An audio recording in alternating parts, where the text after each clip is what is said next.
বাংলাদেশের সঙ্গে যুদ্ধ ভারতের কয়েকদিনের ব্যাপার নয়, কয়েক মিনিটেই ফয়সলা হয়ে যাবে। তা আমরা বড় ভাই হিসেবে চিমটি কাটছে, আঁচড় কাটছে, সহ্য করছি।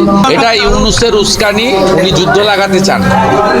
কারণ উনি ইতিমধ্যে জনসমর্থন খুইয়েছেন, ভ্যাট চাপিয়েছেন, প্রত্যেক দিন মানুষ খুন হচ্ছে, বর্বরচিত ঘটনা হচ্ছে। আজকেও একটা পুলিশ মহিলা কর্মীর ঝুলন্ত লাশ থানার মধ্যে পাওয়া গেছে।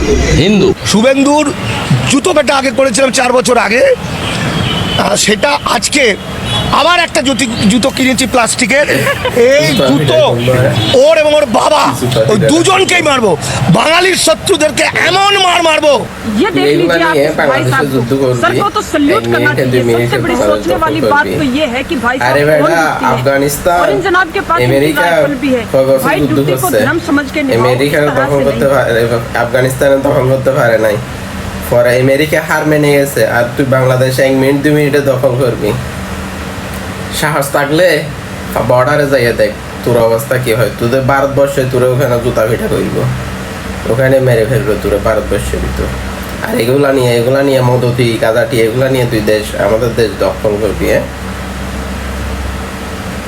মদতি কাদাটি দিয়ে আমাদের দেশ দখল করবি।